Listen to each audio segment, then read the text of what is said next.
And I'm going, hey, it's mine. Wasn't actually beaming because I was thinking about my dad at the time, who'd passed away many years ago.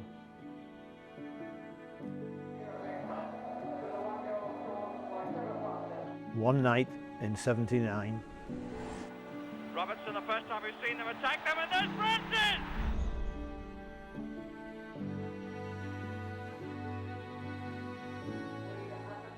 Yeah, you can always remember coming down the tunnel because it's a little claustrophobic because you're very, very close, very, very close to the opposition as well. But obviously as part of the build-up, you just can't wait to get out there on the pitch itself. And you can't literally wait for the match to start because of the excitement that's going on in your own mind.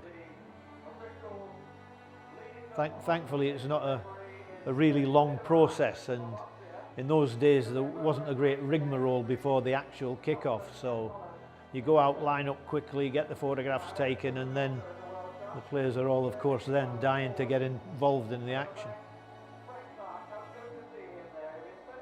When you come out through the tunnel, you've obviously got a little distance to go because it was the Olympic Stadium, so there's a running track around the edge of the pitch, so it takes you just that little bit longer to get out there. But once you're out there, you enjoy looking round to see the number of fans that are there, and obviously it's a sellout because it's a European final. So everything has to do with your nerves or how you feel. A lot of people said, did you get nervous? And I said, well, I just got excited. But you're excited in a sense because you want the game to start. And I think most players feel like that. They just want to get the game started so they can show what they do. And obviously we were a confident side anyway, so we certainly were ready for the kick-off.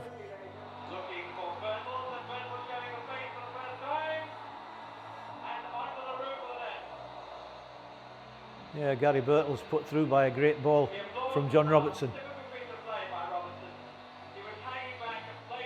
Pace of the ball perfect.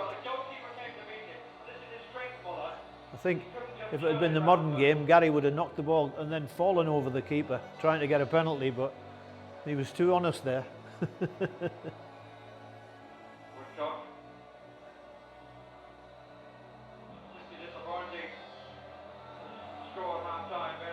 Ball's played out to John now, and this is a position that he thrives on.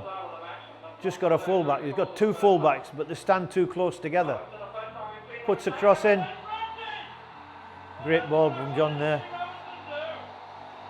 Trevor Francis backing him up by getting in the danger area, and then it's a great cross. So it gives Trevor enough time to make up ground and then put in the header that scores.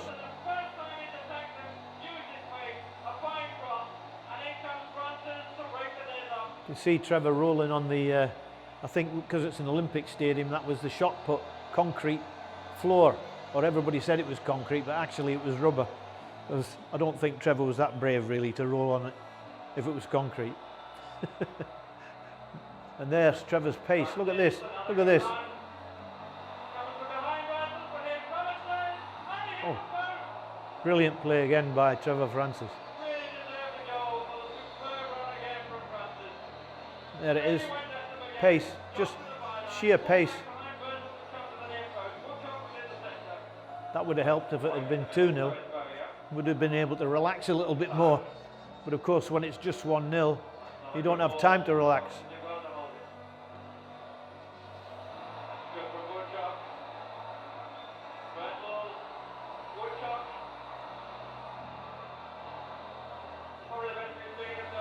Tony fighting his way through there.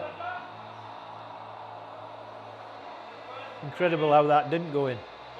Great play and perseverance by Tony Woodcock there. Gets shut down going one way, goes the other way.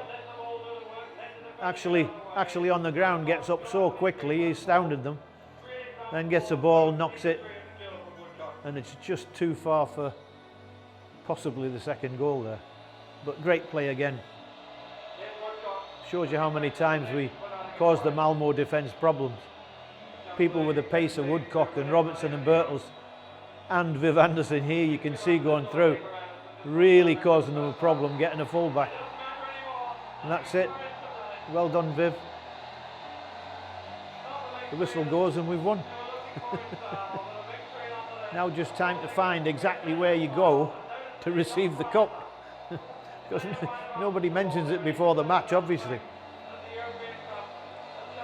So you just wait and one of the officials will come over and introduce you to the stairs that lead you up to receive the cup.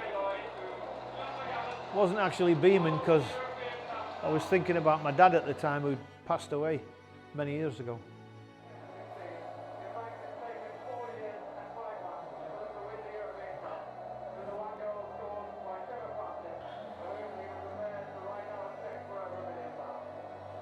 See what I mean about where do we go? Well, and then somebody comes up and says, well, you've got to come this way. Oh, all the lads are looking round. Where do we go? So what are you thinking here, Jake? What's going through your eyes?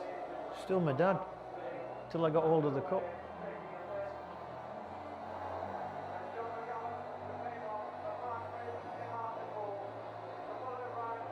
It's because I can't understand why, because it never happened to me before. You know, I'm not a melancholy or nostalgic kind of person, you know. So that's why I don't look over happy, you know. I should have been. You know, now this is where see there he's talking to me, and then he does that, and then then he grabs it, and I'm going, hey, it's mine.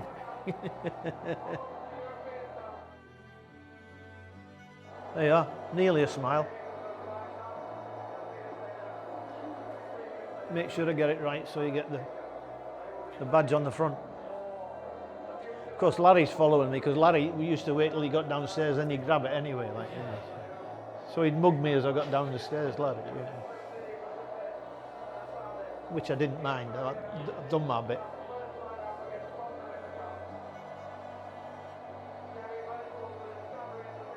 See, Larry's still got it, look. Stuck to Larry's hand there. Oh, he's giving it up. Oh, Burnsy's come up to get it, yeah.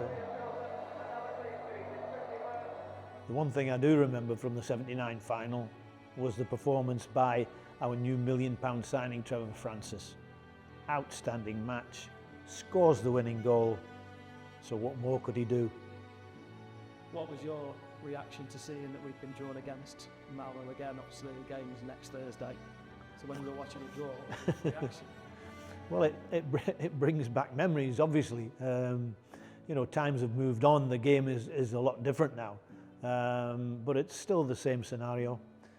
We go out there and we try and do a job. And the Nottingham Forest side, present day, is quite capable of beating Malmö once again. Was in the wilderness for some time, smiles as John McGovern holds the European Cup aloft.